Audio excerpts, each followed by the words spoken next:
¿Cómo están? Buenas tardes ya. La idea de las reuniones de los martes es para tratar temas, no temas habituales, no temas cotidianos, no temas que se ven como temas de revisiones normalmente dentro de lo que es un curso de cirugía general, sino temas para investigar, temas para saber, temas para conocer de lo que se vive día a día en la práctica dentro de la especialidad. En este caso, y siempre va a tratar de ser a propósito de un caso o a propósito de alguna patología no rara, pero sí de repente poco frecuente, poco habitual, o por lo menos de un grado de dificultad mayor que van a ver dentro de la práctica clínica diaria. El día de ayer se realizó en sala de operaciones, bueno, para los que están haciendo rotando en el lado A, una reparación de una lesión de vía biliar ocasionada a raíz de una colecistectomía difícil que fue realizada una semana antes. Entonces, para poder entender por qué se producen este tipo de lesiones, por qué se producen este tipo de eventos, en primer lugar tenemos que saber qué es una colecistectomía difícil y bueno, saber reconocer cuándo nos enfrentamos ante esta situación. ¿Ya? Entonces van a exponer Lisbeth Cruz y Sharon Delgado, vamos a escuchar atentos, se van a hacer preguntas al final del tema. Listo. Buenas tardes, doctor y compañeras. En esta oportunidad vamos a hablar acerca de la colecistectomía difícil. Para comenzar con la exposición, en primer lugar tenemos que recordar acerca de qué es la colelitiasis. En este caso también llamado cálculos biliares, y este término refiere a la existencia de uno o más cálculos ubicados dentro de la vesícula biliar. También tenemos que tener en cuenta de que esta patología es un problema frecuente a nivel global, ya que tiene un impacto de aproximadamente de un 10 a un 15% de la población general, y específicamente en Latinoamérica afecta a la población de un 8.9% a un 27.7%, específicamente en la etapa de la adultez. También ahora ya centrándonos en el tema, el tratamiento actual, el tratamiento más utilizado ahora para lo que es la colelitiasis vendría a ser la colecistectomía laparoscópica, ya sea en cirugías programadas o en cirugías de emergencia. Debido a que se tome en cuenta o debido a que se utiliza esta técnica, pues va a ser debido a que tiene un menor grado de complicación postoperatorio, y también de que permite al paciente a tener una estabilización hospitalaria corta. A nivel mundial, más del 80% de colecistectomía son realizadas laparoscópicamente. Por eso es que se considera a esta técnica como la más actual, la más utilizada y el gold estándar para lo que es el tratamiento de la colelitiasis. Sin embargo, la colecistectomía laparoscópica se va a considerar una técnica de dificultad moderada. Esto va a variar, depende a las condiciones tanto del paciente, también puede ser condiciones respecto al espacio donde se hace la intervención, me refiero a los instrumentos, o también puede ser condiciones del especialista, ¿no? Que en este caso viene a ser el cirujano, ya que si se plantea un desafío, se puede aumentar la complejidad del procedimiento, y a esto se le va a denominar lo que es la colecistectomía laparoscópica difícil. Siguiente. Entonces, ¿a qué se refiere la colecistectomía laparoscópica difícil?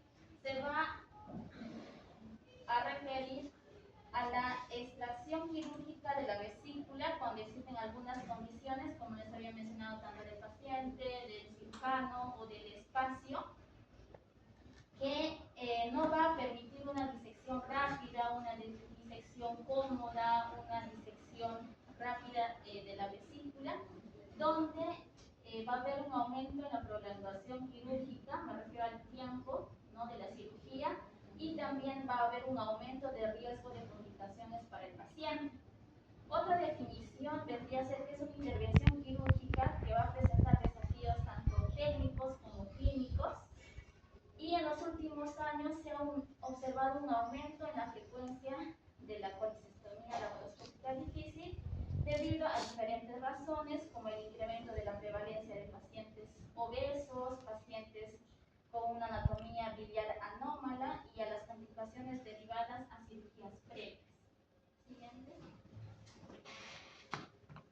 Entonces vamos a hablar acerca de los factores de riesgo para colicectomía difícil. En este caso, los factores más frecuentes, según la literatura, vendría a ser el sexo masculino, pacientes de edad mayor a 65, 70 años, que tengan obesidad, pacientes con comorbilidad, ¿no?, como la diabetes, o que hayan tenido una cirugía abdominal previa, o también colecistitis aguda. Sin embargo, hay otros factores de riesgo, como vendría a ser alteraciones anatómicas, tener un hígado muy grande, que el paciente tenga cirrosis hepática, fístulas colicistointestinales o cáncer de vesícula. Y como lo había mencionado, va a haber otro tipo de factores, que en este caso vendrían a ser cirugías en condiciones no ideales, tomando como en cuenta los instrumentos. Por ejemplo, en el caso de la intervención, la pinza de Maryland, que es para la disección, esta puede estar cubierta, o la cubierta termoaislante puede estar rota, lo que va a producir es una fuga de corriente hacia otros tejidos, o que se tenga equipos de mala calidad en la imagen, o no de una buena resolución, lo que va a nosotros, no nos va a permitir observar los tejidos. O también la formación de fugas del neumoperitoneo, esto debido a trócares en mal estado, defectuosos. Y en el caso de la otra condición que vendría a ser del cirujano, en este caso se va a tener en cuenta la experiencia que tiene, ¿no?, el especialista, y si es que dentro de la intervención o durante la intervención haya tenido algún problema, este tiene que tener la capacidad resolutiva inmediata para no generar más complicaciones en el paciente.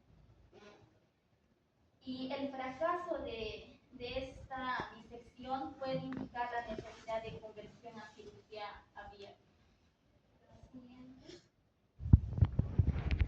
Va a haber otros factores que van a hacer difícil a una colicectomía laparoscópica. En este caso vamos a tener en cuenta ya los factores anatómicos, como vendría a ser la inflamación o alguna infiltración que van a dificultar la disección de los tejidos, como por ejemplo un edema del hilo hepático, el grosor de la pared por colecistitis crónica o fibrosis, ausencia de mesenterio, gangrena vesicular, que el conducto cístico esté corto o esté ancho, y este va a generar un daño en la vía biliar o fístula biliar. También la presencia de cálculos en la pared o en la bolsa de Hartmann, algunas alteraciones en la anatomía de la arteria o del conducto cístico, el síndrome de Milici, que va a alterar la anatomía, fístula de la vesícula hacia el duodeno, lo que va a poder ocasionar un ilio biliar,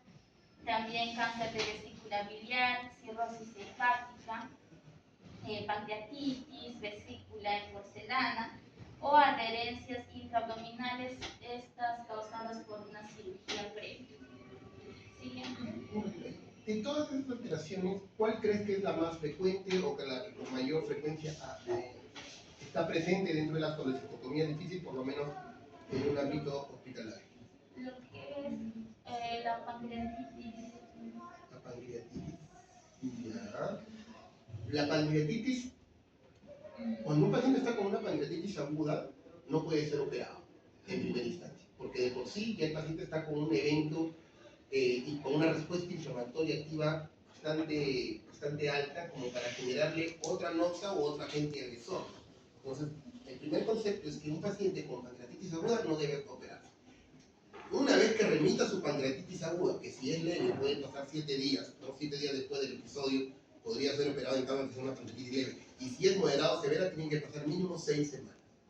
Entonces, me imagino que lo que te quiero decir, ¿no?, es que pacientes que han padecido de pancreatitis pueden generar algunas secuelas tipo adherencias, ¿no?, tipo la esteatosis grasa o la necrosis grasa podría generar alteraciones, sí, pero no es la más frecuente o no es el principal factor que genera alteraciones anatómicas que hacen una colectomía. La principal está ahí. ¿Quién me la puede decir? El síndrome de Medici. El síndrome de Medici es la principal, vamos a decir así, patología que condiciona o que genera un factor que hace que una colecistectomía se convierta automáticamente en colecistectomía difícil. Lo cual no quiere decir obviamente que acabe pues, en lesiones iatrogénicas o en lesiones inasertivas, ¿no? Pero sí constituye el principal factor. Por lo menos aquí en nuestro hospital, casi la mayoría de pacientes, la idea es tratar de diagnosticar en el preoperatorio un síndrome de Medici. Muchas veces no se puede hacer porque una ecografía no te permite el diagnóstico del síndrome de Medici. Preoperatoriamente, ¿qué estudio por imágenes te podría definir un síndrome de Medici? Una colangioresonancia.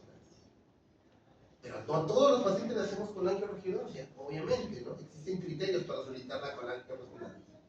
Sin embargo, vamos a decir así, si a todos los pacientes le hiciéramos colangioresonancia, podríamos encontrar cuál es el porcentaje de pacientes que tienen un síndrome de Medici, los cuales nos podrían, vamos a decir así, predisponer o predecir quiénes tendrían una colectomía. Muy bien, continuar. Ya, entonces para reconocer una colecistectomía laparoscópica difícil vamos a tener ciertos patrones quirúrgicos y en estos patrones se van a considerar ciertas características identificadas antes de la cirugía y que van a indicar, ¿no?, una cierta probabilidad para complicar la intervención, como por ejemplo tener una cirugía previa, infecciones, pancreatitis, colecistitis aguda, una inflamación grave en la vesícula, abscesos, etc. Asimismo, para determinar el nivel de dificultad de una colecistectomía laparoscópica se va a tener en cuenta esta clasificación, bueno, en la escala de Parkland, donde se tiene 5 grados de severidad. Como podemos ver en la imagen 1, se va a caracterizar porque la vesícula va a tener una apariencia normal, no va a haber adherencias. En el grado 2 va a haber adherencias menores en el cuello de la vesícula o en la parte inferior. En el grado 3 va a haber adherencias mayores en el cuello o en la parte inferior de la vesícula. En el grado 4 va a haber presencia de adherencias que van a oscurecer la mayor parte de la vesícula. Y los grados 1 y 3 van a tener una anatomía anormal y del hígado y la vesícula intrahepática. En este grado también se va a caracterizar porque va a haber lipoimpactado. El quinto grado, en este caso va a haber ya la presencia de perforación, necrosis, lo que va a imposibilitar la visualización de la vesícula y también va a haber presencia de adherencias. Esta clasificación se va a tomar en cuenta el grado de inflamación de la vesícula. El grado de inflamación aguda, la clasificación o la escala de Parkland es para definir en el contexto de un paciente que viene con una colecistitis aguda el nivel de dificultad en función a las adherencias que se van formando. Y aquí tenemos otra clasificación que vendría a ser la clasificación de Nassar. En este caso ya no se va a tomar tanto la inflamación de la vesícula, sino la apariencia de la vesícula biliar, la presencia o no de adherencias y la visualización del conducto cístico. En este caso vamos a tener 4 grados, donde se toman en cuenta la vesícula biliar, el pedículo cístico y las adherencias. En el grado 1 no va a haber adherencias en la vesícula biliar, el pedículo cístico va a ser claro y delgado y las adherencias van a ser simples en el cuello y en la bolsa de Hartmann. En el grado 2 la vesícula biliar va a estar cargado con litos, el pedículo cístico con apéndices de grasa y las adherencias van a ser simples en la porción del cuerpo de la vesícula. En el grado 3, la vesícula biliar va a tener una fosa profunda, colecistitis aguda, también va a estar la vesícula biliar contraída, la bolsa de Hartmann fibrosa con adherencias al conducto biliar común o con impactación del lito. el pedículo cístico va a tener una anatomía normal, el conducto cístico va a estar corto, dilatado, y las adherencias van a ser más densas y van a envolver lo que es la textura hepática o el duodeno. Y el grado 4, la vesícula biliar va a estar completamente oscura, va a tener presencia de gangrena, tumor, y el pedículo cístico no se va a poder identificar en este grado. Y las adherencias van a ser más densas, van a envolver la vesícula biliar, también el duodeno, y la textura hepática va a ser difícil de separar debido a la densidad de las adherencias. En este paciente, cuando el paciente le fue reoperado el día de ayer, ¿no? A la hora de hacer la disección, vamos a decir, de su cirugía anterior, se encontró un plastrón de esto. Es decir, prácticamente a la hora de ingresar no se visualizaba la vesícula. Ya desde el momento en que tú entras y encuentras esto en la videolaparoscopía, de entrada, sabes que va a ser una colecistectomía. ¿No? Porque obviamente en este proceso van a haber sangrados inadvertidos, ¿no? Cuando hay esta formación hay neovascularización. Entonces tú normalmente, la cirugía siempre es un evento reglado, sigue una serie de pasos, ¿no? Por ejemplo, en el caso de las colecistectomías, tenemos que llegar al triángulo de Carnot, disecar el triángulo de Carnot para identificar tanto el conducto como la arteria cística, cliparlos y luego desprender la vesícula eléctrica. Eso es en un evento reglado, un evento normal. Pero cuando nos encontramos con esto, nos encontramos con neovascularización, zonas de herencia. Entonces, al liberar eso, nos encontramos con vasos que normalmente o anatómicamente no deberían estar. Estos sangran, estos te manchan la visión, ensucian el campo operatorio y obviamente a veces en manos poco experimentadas o de repente con experiencia, pero de repente que están sometidos en ese momento bajo un nivel de estrés, porque la cirugía de ya nos genera estrés a muchos, puede hacer que se tomen decisiones incorrectas dentro del acto operatorio que terminen con algunas lesiones de lo definitivo. Entonces, siempre, ¿qué es lo que nos dice, ¿no? La teoría? Si nos encontramos ante este caso y el cirujano no está preparado psicológica, mental y vamos a decir así, académicamente, debería llamar a otro cirujano de mucha mayor experiencia. Siempre se dice que en cirugía laparoscópica el cirujano debe entrar con un ayudante que tenga tanta o más experiencia que él, y nunca con menos experiencia. Como lo estaba indicando el doctor, ahora vamos a ver acerca de las consecuencias de una colecistectomía laparoscópica difícil. En este caso van a ser lesiones en la vía biliar de un 0.4 a un 0.6% de los casos, y estas lesiones lo que van a ocasionar son complicaciones severas como la formación de colecciones biliares que van a repercutir, ¿no?, en la recuperación del paciente y en su prolongación en el hospital. También puede ocasionar formación de fístulas biliares que pueden resultar en infiltraciones de bilis y requerir intervenciones más complejas o adicionales para su manejo.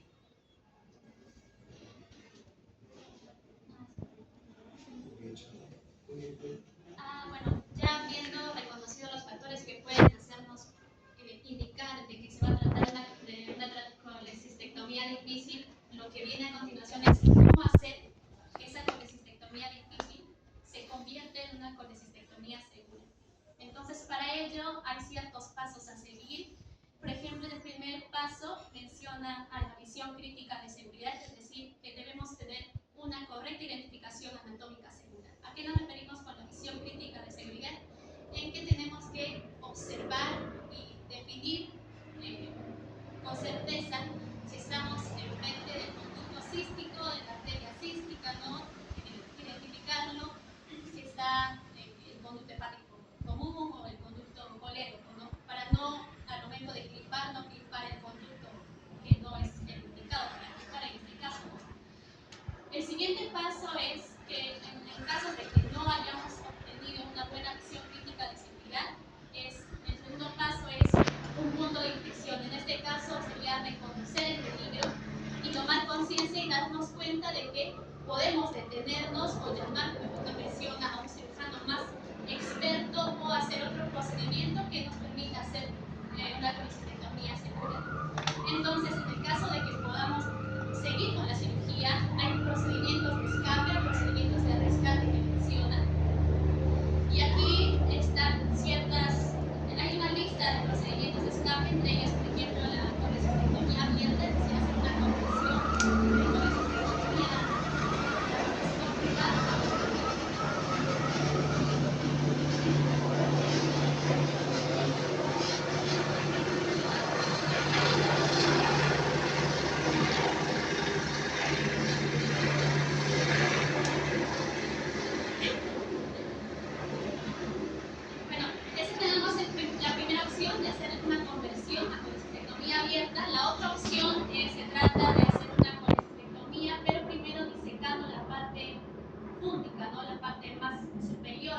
normal, digamos, del triángulo, ¿no?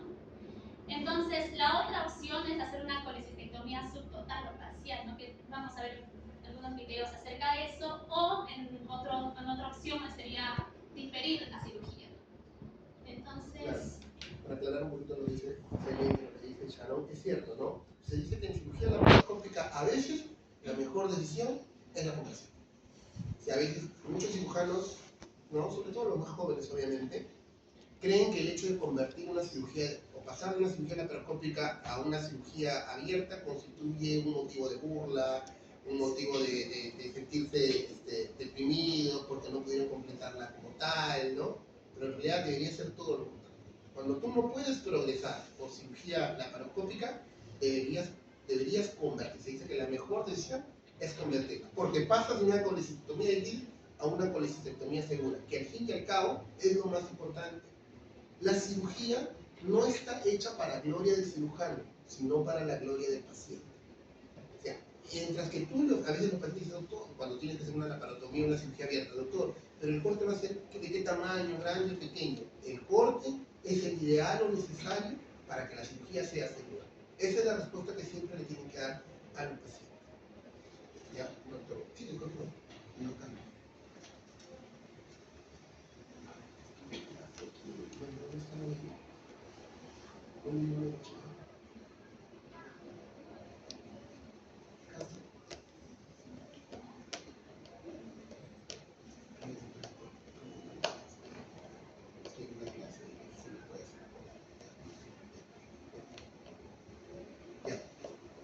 Bien, entonces, ahondando un poco más acerca de lo que es la visión crítica de seguridad, que en sí es el método más indicado o idealmente usado para identificar anatómicamente las estructuras, ¿no? El objetivo de esto va a ser tanto liberar el conducto cístico y la arteria cística para luego cliparlos y así desprender la vesícula.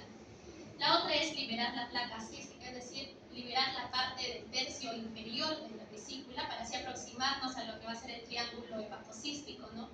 En la imagen no se puede observar bien, pero el triángulo hepatocístico va a consistir en el conducto cístico, ¿no? La parte del conducto hepático común y el borde inferior del hígado, ¿no? Entonces sería separar la parte superior de la vesícula, es decir, separarlo del hígado, y así obtener también separar la parte inferior y así liberar y tener esta visión crítica de seguridad, precisamente identificar el cístico y la arteria cística. Claro. Toda esa zona verde que está dibujada ahí, en la torre de la laparoscopía tú la ves como una zona donde hay incluso grasa, una zona amarilla. Tú no permites identificar la estructura porque están recubiertas de un peritoneo. ¿De qué peritoneo? ¿Visceral o parietal? Visceral.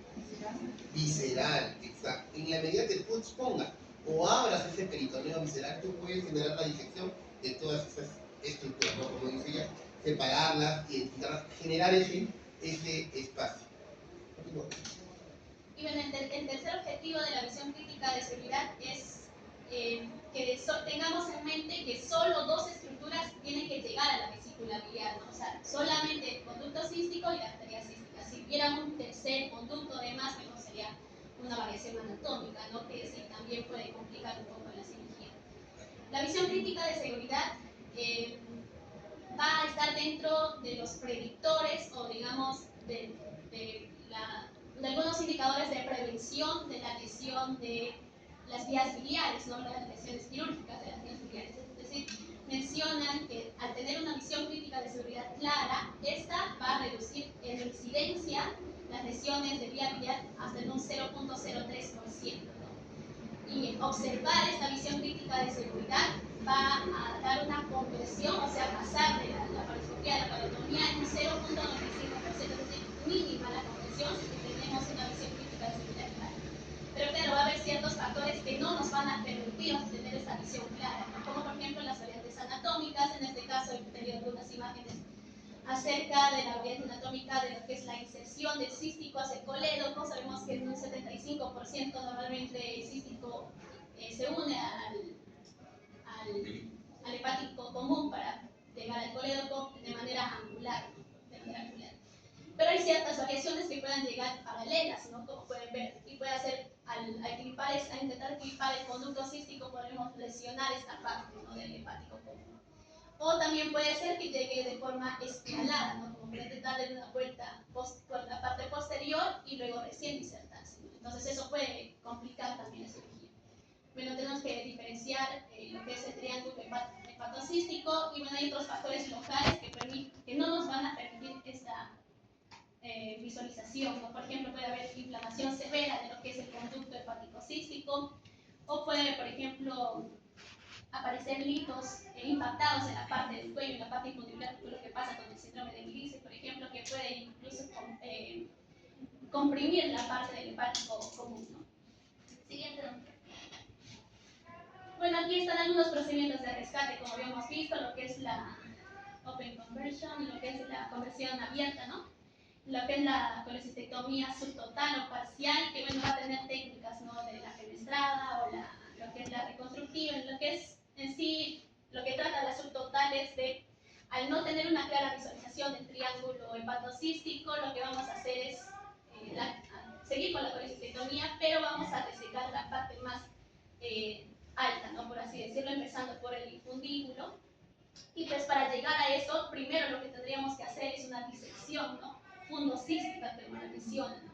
Entonces, al disecar la parte más superior, vamos a llegar hacia la parte más inferior. Claro que no se va a llegar a observar ese triángulo, es por eso que la colecistectomía no va a ser desde, digamos, desde el conducto cístico, ¿no?, sino la parte infundibular. Y bueno, las técnicas, ahí están las fenestradas, que sí lo que van a dejar es como un muñón, la parte infundibular va a quedar, pero se puede hacer una ligadura, ¿no?, interna del conducto cístico, ¿no? O la reconstructiva, que sí es que deja un remanente de la vesícula y se va a suturar, ¿no?, la parte más superior, digamos, y así hacer como que esa fuera una pequeña vesícula, no un remanente, ¿no? Claro que hay veces en las que incluso se puede cauterizar la mucosa para así evitar que exista colectiasis residual. Claro. Como les había dicho, la colecistectomía sigue una secuencia de pasos, ¿no? Entonces, lo habitual es identificar el triángulo de calor, ligar el conducto cístico, la arteria cística, y a partir de ahí desprender la vesícula del lecho vesicular. Eso se conoce como colecistectomía directa o anterogra, que es lo habitual. Pero en ciertas ocasiones tenemos que invertir los pasos, porque como ven, o está plastronado o hay riesgo de lesionar la vía biliar. Entonces tenemos que empezar desde el fondo. O sea, no se identifica el calor, sino se viene desde arriba, desde el fondo. Se comienza a desprender la vesícula del lecho desde el fondo hacia abajo. Eso se conoce como colecistectomía indirecta o retrógrada.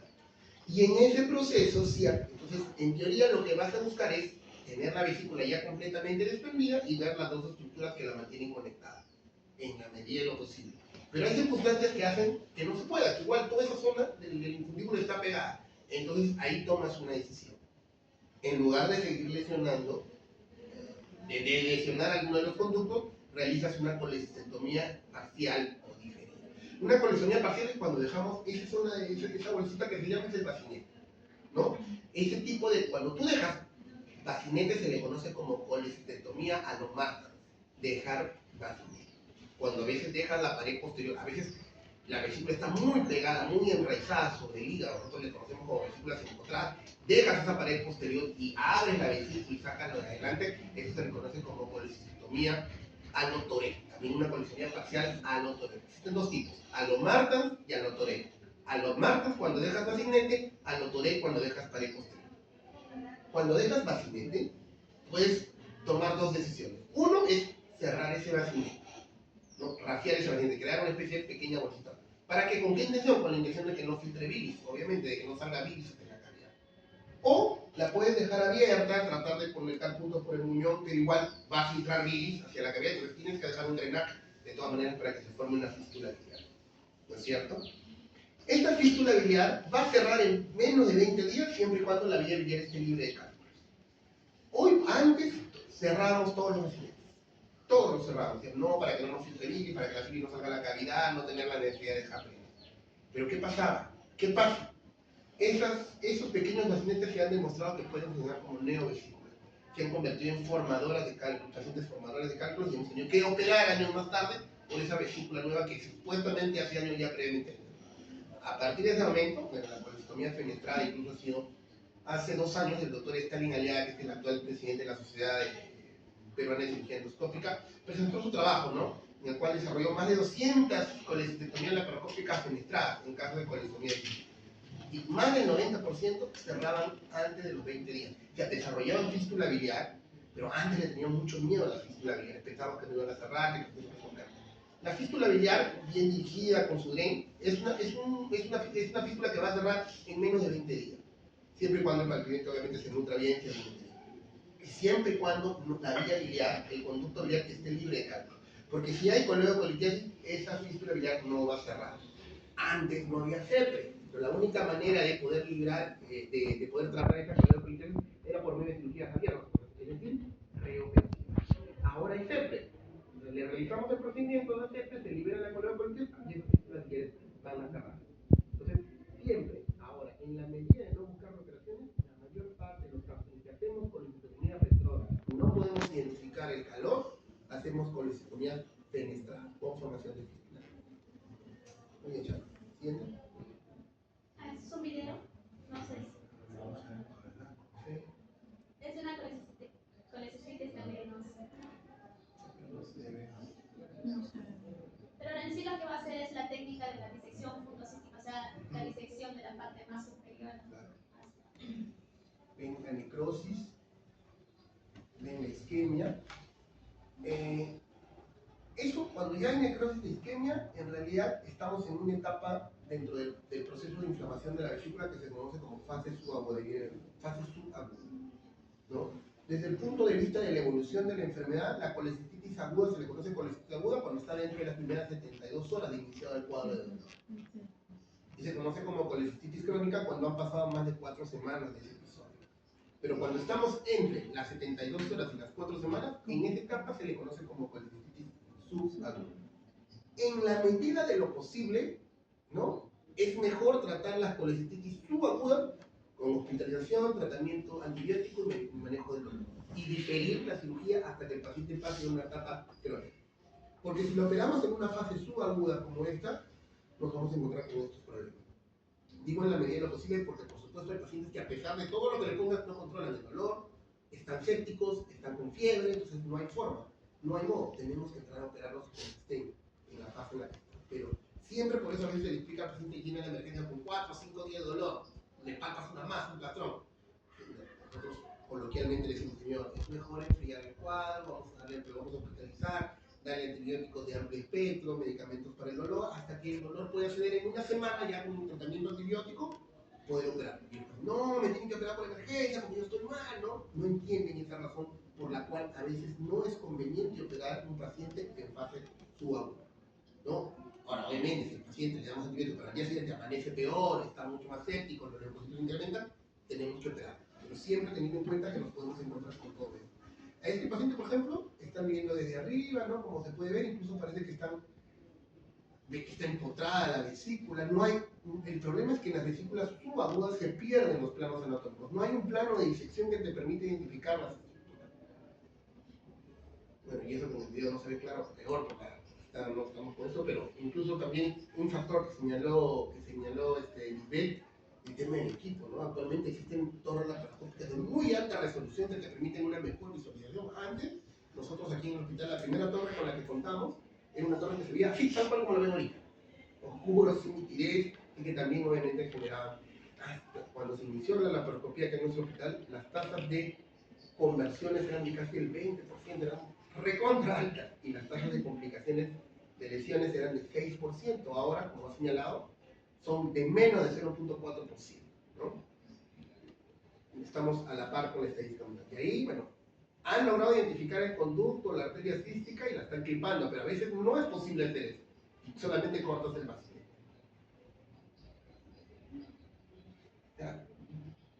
Debido a nuestro hospital, por ejemplo, se operan más o menos por día, de lunes a sábado, entre 4 a 6 vesículas. O sea, en promedio 5 vesículas por día. En la semana serían 5 por 6, 30 vesículas a la semana. Al mes son 120 y al año son más de 1400. Entonces, la cantidad de casos que vemos, y obviamente de toda índole, la cantidad de casos que vemos han hecho de que hasta los cirujanos, hasta nuestros residentes ya del tercer año, ¿no? Que se vienen entrenando, logran manejar los conceptos para una colecistectomía segura en caso de colecistectomía aguda, subaguda, necrosis, etc. O sea, más o menos hemos logrado manejarnos bien en cuanto a lo que es la colecistectomía difícil, sobre todo en cuadros inflamatorios. En lo que aún, bueno, existe el problema, es en lo que le dije al inicio, en el síndrome de Medici. Cuando algunos cirujanos, no voy a decir con poca experiencia, no, que como no es tan frecuente enfrentarse a estas circunstancias, ocurren o pasan estas lesiones como la que hemos presentado.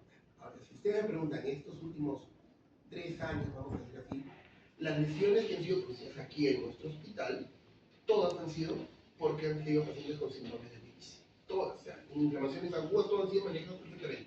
Pero en los síndromes de Medici, lamentablemente, o sea, las cirugías que han generado una lesión de la vía biliar es la lesión que más nos atormenta. Incluso la teoría dice que cuando un cirujano se da cuenta que ha lesionado la vía biliar, te entra una frialdad porque repararles a veces no es tan sencillo, ¿no? Ahora han mejorado las técnicas, también han mejorado la causística, pero no es tan sencillo. Expones a un paciente a que a la larga desarrolle una cirrosis biliar y obviamente le quitas la esperanza de vida, ¿no? Y te vas con el culo. Es por eso que todo, ahora existe ya más la resonancia, entonces a veces cada vez que encuentro síndrome de Medici, se escoge dentro del equipo de cirujanos del hospital los que tengan más experiencia en este tipo de manejo para evitar. Bueno, y esto es ya para ver lo que es la colecistectomía subtotal, que de todas, en la parte de la conversión, pues es la más usada, la colecistectomía subtotal. Y yo porque tiene ciertas ventajas, ¿no? Por ejemplo, sí es cierto que tiene todavía una, digamos, incidencia considerable de lo que es las fugas biliares o fístulas biliares. Sin embargo, tal vez es la elegida de seguir con, por ejemplo, una colecistectomía laparoscópica porque la lesión biliar que se produce en este tipo de cirugías pues es del 0.2%, ¿no? Incluso la reintervención después de una colecistectomía subtotal menciona que puede llegar a ser menor del 3%, la recurrencia de síntomas menor también del 3% y una mortalidad del 0.5%. El siguiente. Este es de una colecistectomía subtotal en el caso justamente del síndrome de Medici. Bueno, ahí están ingresando, entrando con los tropeles. Normalmente cuando tú entras a la laparoscopia, tú ves la vesiculita y no se ve nada, no se identifica la estructura.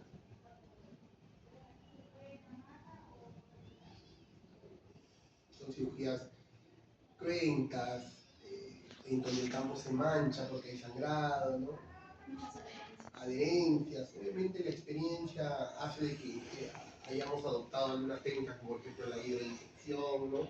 Se dice que cuando estás ante estos casos, bueno, la energía siempre nos ayuda. La energía me refiero pues al uso del cauterio, ¿no? Del electrobisturí, en este caso del uso del HUC, nos ayuda, ¿no? Pero a veces también puede jugarnos en contra, porque como no identificas qué estructuras, se han visto lesiones de colon, de duodeno, porque el duodeno también es parte de estas lesiones, ¿no? De estos plastrones, ¿no? Un biocolicisto es la presencia de pus dentro de la vesícula, ¿no? Y a veces eso hace que la vesícula se ponga tensa y no la puedas coger, y a veces es necesario, como es, impulsarla para inflar. Pero eso tiene sus pros y sus contras, porque si tú desinflas la vesícula, si bien es cierto, la vas a poder agarrar, pero también pierde un poco la anatomía, ¿no? Pero son técnicas que cada uno tiene que manejar, que solamente y lamentablemente la experiencia te la va a dar, ¿no? En la medida que te enfrentes a más casos de esto, siempre, aquí en el hospital, ¿no? La ventaja es que como tenemos tantos casos, nuestros residentes, los cirujanos más jóvenes que se han enfrentado, como estamos casi todos, siempre tenemos la posibilidad de que cuando pasa algo te llamen y podamos ir a la posible. ¿No? El problema cuando estás en provincia, a veces, cuando estás solo, cuando entras con solas residentes, o con, a veces, incluso como hay pocas personas, a veces entras solamente con enfermeras, ¿no? Con problemas. Ya, aquí terminando. Bueno, puse este dato de un estudio para entrar al tema de lo que son las lesiones biliares, que no habíamos mencionado, pero las lesiones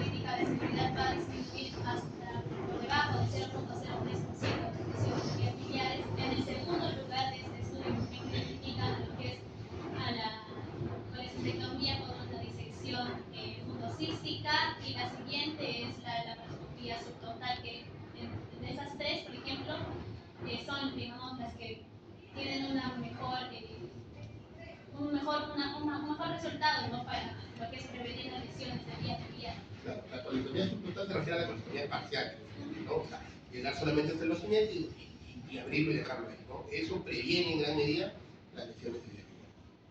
Paciente también mayor, adherencias, por cirugía previa. Y bueno, ya para ver lo que son las clasificaciones Ya. de la Pero lesión. esto en tu caso iban a ser 3. Lo han hecho igual. ¿Cuántos? Claro, como iban a ser iban a ser 4 integrantes al inicio, ¿recuerdas que les dije? Entonces iban a ser los 2 temas, ¿no? Porque eso también es Son solo 3 de ya. esta. Ya, la clasificación de Estrada, ¿verdad? Bueno, en sí hay varias clasificaciones, pero en sí las más usadas son las de Strasberg y la de Bismuth, y estas generalmente se van a orientar a lo que es el nivel de la lesión. Correcto. Tenemos el nivel A, que es donde va a haber fugas pequeñas, ¿no? De lo que es a nivel de conducto cístico, como pueden ver, o las pequeñas canalículas del lecho hepático. En el nivel B, donde va a haber una oclusión, ¿no? De lo que es del conducto hepático derecho aberrante. En el grado C es de una disección, ¿no? Del conducto hepático derecho aberrante sin ligadura, no va a haber fuga. Y en el caso de donde va a haber una lesión parcial, ¿no? De lo que es la pared del conducto hepático común, en este caso, ¿no? Una lesión transversa.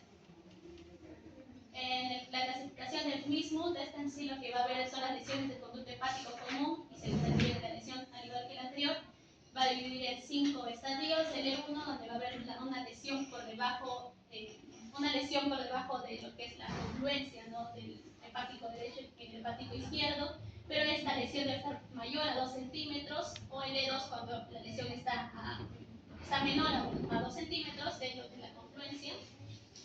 El E3, donde va a haber lesión en sí ya de todo lo que es el conducto hepático común, de todo el ilio, pero se va a conservar la parte de la confluencia, ¿no? De ambos conductos. En el E4, donde ya no, se va a perder esa confluencia.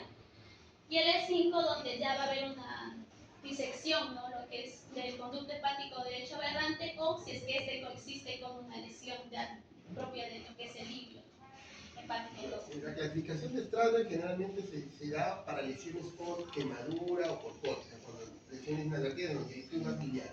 Mientras las clasificaciones de Bismuth generalmente son lesiones por sección. Tú clipas por error estructural que no debes y las cortas, ¿no? Salvo la E5 en donde hay una lesión combinada.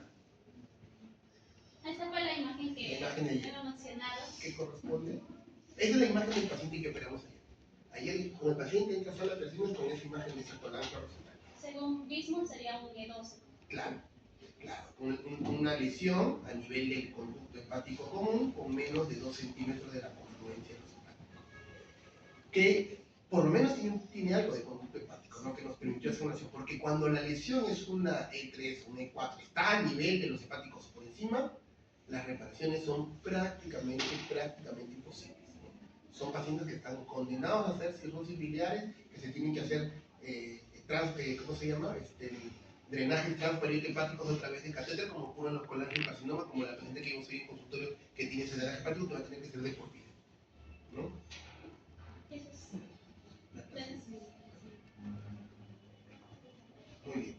Muy bien, chicas, excelente su exposición, muy clara, y se nota que han leído bien. Muy bien. ¿Preguntas del público o para el público? Dime. En comparación con una colecistostomía, ¿cuál sería lo más adecuado de hacer? La colecistectomía con una colecistostomía. ¿Cuál sería mejor hacerlo? ¿Con una colecistostomía o una colecistectomía? ¿Cuál es tu nombre? Blanco Napa. ¿Cómo? Blanco Napa. Brian. Sí. Ya.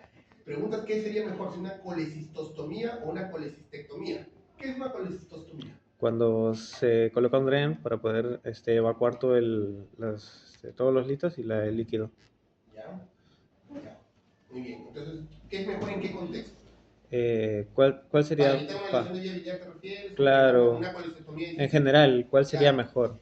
En general, la colecistostomía es parte del procedimiento cuando tú desarrollas incluso una colecistectomía subtotal. Porque como le dije, cuando tienes un piocalecisto y la vesícula está hecha no la vas a poder abrir fácilmente. Entonces, lo que hacemos es primero una colecistostomía para drenar su contenido y en función de eso manipular. Lo ideal siempre es tratar de retirar parte de la base de vesícula. Siempre es mejor retirar parte de pared de vesícula. porque da chance a que no se origine una neovesícula o da chance a que no se vuelva a repetir el proceso. Porque el proceso de todo esto nace a partir de la formación de calcos. Una vesícula enferma que forma calco. Por supuesto que tiene los factores de tener también seguramente una bilis mitocondrial. Entonces, salvo una emergencia en el que el paciente esté en un estado muy crítico, en el cual tenga, por ejemplo, un piocalcito y está pues, en ventilador mecánico, entonces tú entras, drenas la vesícula y te vas. Solamente en esas condiciones, en cuando incluso el paciente esté hemodinámicamente inestable. Solamente en esas circunstancias está indicada una colecistostomía de emergencia, ¿no? Que incluso a veces, o ahora, se puede hacer por vía radiología intervencionista, ¿no? Se le hace con guía ecográfica, Simletex, se drena la vesícula. Pero después, en todos los casos, la colecistostomía es parte de los procedimientos que hacemos para evitar una colecistostomía. Claro. Profesor, Sí. en el caso de una colicistectomía al tórax que mencionó, donde estaba la pared pegada al hígado, ¿cómo es el procedimiento? Yo me imagino que sacan parte de la estructura de la vesícula y clampan el colédoco y así lo dejan. No, el colédoco no lo clampamos porque si no le sentamos la Biblia. Conductos císticos. El conducto cístico. Claro. No, en la colecistectomía lo que hacemos es, la vesícula dentro de su anatomía, el bacinete no está pegado al lecho vesicular, por eso es que existe esta zona del triángulo de calor que a la hora de hacer la visión clínica tenemos que identificar. Lo que está pegado hacia el lecho vesicular es el cuerpo y el fondo. Entonces, cuando nosotros a veces intentamos desprender eso, y es una vesícula que está muy empotrada, nosotros lo que podemos hacer es lesionar el hígado, entre comillas, pero producir más sangrado, porque tú a la hora de desprender esa vesícula vas a hacer que sangre el lecho vesicular y te malogra mucho más el campo. Lo que hacemos es abrir la vesícula y dejar esa pared posterior. Imagíname que esta es la vesícula, le hago un cortecito a nivel del fondo y comienzo, abro la vesícula, saco sus piedras, libero y la pared le dejo hasta acá, hasta llegar a la zona del bacinete, que ya me va a poder permitir identificar dónde está el conducto cístico, pero ya viéndolo desde adentro, y nos va a permitir por detrás comenzar a liberar las estructuras. Claro, tendrías que verlo en tu sala para que me puedas entender, pero en realidad, con la colisomía al doctoré, lo que buscamos es evitar el sangrado por desgarro hepático. Eso es lo que buscamos evitar. Porque también, ojo, el hemoperitoneo, los sangrados inadvertidos, también son parte de las complicaciones de una colecistectomía difícil. Nosotros, bueno, nos centramos en las lesiones de vías biliares porque son las lesiones más fuertes, más, vamos a decir, difíciles de tratar, las que nos complican más, ¿no? Pero no es la única, ¿no? Los sangrados, los hemoperitoneos, las retrolesiones por ellos son también lesiones frecuentes. La colecistectomía parcial al ótore, que donde dejamos pegada a la pared posterior, es lo que nos permite evitar ese tipo de complicaciones. Ya chicos, estamos sobre la hora porque tenemos nosotros una clase más. Vamos a dejar algunas preguntas para el